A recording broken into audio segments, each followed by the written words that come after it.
Hey everyone, what's up? My name's Katie, aka Miss Pink Melts Away, and this video is going to be talking about breast implants. And I have been getting so many questions about my breast implants, what I get, how to get them done, prices, stuff like that. So this video is just going to be an information video for any of you ladies considering getting implants, or for men, you never know.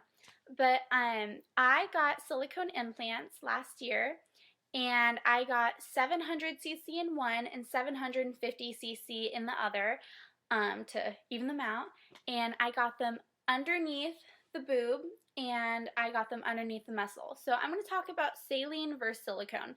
Saline implants do not come pre-filled. So a positive with saline implants, and they kind of feel like, if you felt the bag, it feels kind of just like a bag of water, the consistency. Saline implants, since they don't come pre-filled, they leave a much smaller scar than a silicone implant was. You can get them done through the armpit, through the nipple, underneath the breast, or if I were to have gotten saline implants, I would have wanted to go through the belly button. The reason why is because there would be absolutely no scar that you could see. And because they're not pre-filled, they just make the incision to put the bag in, and then they can fill up the implant to whatever size you chose. Silicone implants do come pre-filled, so you have to have a slightly bigger scar for that reason. However, I chose silicone implants because they have a much more natural feel and look to the implant than saline does. It reminds me of like a Tempur-Pedic mattress, personally. Like, it's firm, but it's squishy, kind of like jelly. I liked it. If I had gone back, I would never have chosen saline anyways. I really like the feel of silicone. Silicone can be more expensive though, and because there is a larger scar for it, that's why I chose to go underneath the breast, because I did not want anything going through my nipple or just a large scar on my implant. But that was just me personally. You don't have the option of going through the belly button with a silicone implant just because it's such a large implant, you know. I got 700, like I said, 700cc in one and 750cc in the other. And, a 700cc implant is really, really large. Most girls probably go to 300, 350. And the reason why I did, though, is because I had virtually zero breasts. I could not fill out an A cup, and so depending on what you already are working with, that's going to determine what your CC size is, which is why they don't go by just breast size. So you're not going to go in there and say, I want a double D implant. It doesn't work like that. My implants, with them in my body, I'm a double D right now. So I'm 5'6", but depending on everyone's rib cage and frame, the implant's going to look different on them. So the thing that my doctor did is I went in there with a sports bra, and he gave me different silicone sizes. He let me feel the implant versus saline versus silicone, and we were able to put it inside the sports bra, and so we could see how it fit with my body. And that I would really recommend any of you girls really considering getting implants to get in the best shape you possibly can first, and so you can determine how that implant's going to look with the rest of your body. Because if you choose a size and then you gain a bunch of weight and you lose a bunch of weight, the implant's going to look a lot different for your body. And that's why I'm really happy that I did lose 90 pounds before I did my journey, or almost 90 pounds, I think, by the time I had booked my consultation, because I was able to really see what it would look like as an end result.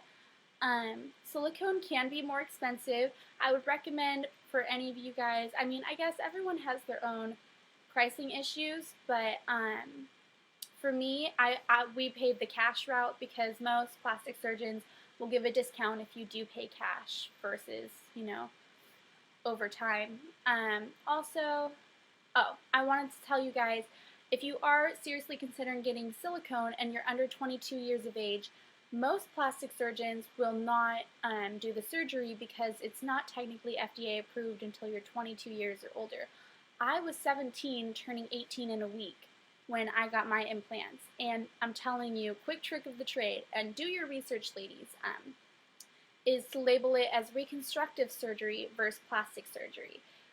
Because if you're under 22 years of age and you label it as reconstructive surgery, then you can get the silicone implants. And For an example of reconstructive surgery, it could be, if you had a mastectomy, if you, let's say you had breast cancer, or if you have one breast that's larger than the other. And we all know, ladies, 75% of women have one boob that's bigger than the other. And so you can label it as reconstructive surgery if you want to get around that fact. But I really want to tell you guys, though, if you are really considering implants, I know some girls who really, really love them, and they just, they're so happy they got them. Like me, I do not regret it at all. I feel like a woman, but there's other girls that are just really insecure, and you just kind of have to look and evaluate yourself. So I don't want to categorize into anything, but I know a lot of girls also who got implants because they wanted attention, or they're just really insecure and they thought that that would be a quick fix. Implants is not just a quick fix of insecurity. I wasn't insecure with myself before I got my breasts done.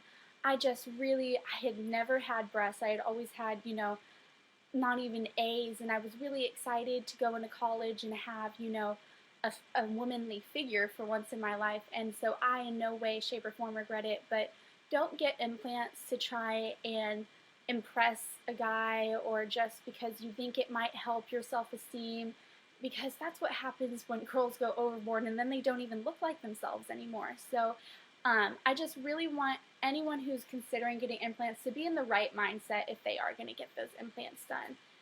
And there was something else. Oh, one last thing I wanted to recommend to you guys is always go bigger. And I know that sounds really bad saying, but the number one regret women have if they do get implants done is that they didn't go big enough, and so it doesn't fit like they wanted to in their frame. And I kept that in mind before I did my before I got my surgery done. Is I looked at what it looked like, and I went a little bigger than what I was hoping, because a lot of girls say they want C's, but then it just doesn't, I'm telling you, like from an implant perspective, it doesn't look right. And so you do need it a little bigger for it to fit your frame right.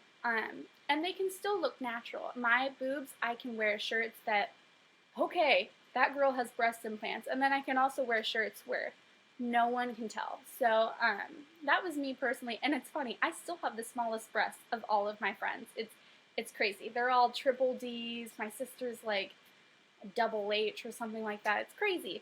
But yeah, just some quick tips for anyone who is considering getting surgery. And do you guys like my top? This is actually a dress. I'm going to a Mardi Gras party, and like we're gonna have like this mask on and stuff like that. And I remember it reminded me of the Hunger Games when Katniss Everdeen wore that like dress, but it was black, but how the top was like that, and she was just like. Anyways, I was really excited when I saw it yesterday. Thanks, Dad. Hope you guys are having a good day, and I hope this helps you guys out. Sorry this video is so long, but I also forgot a couple things.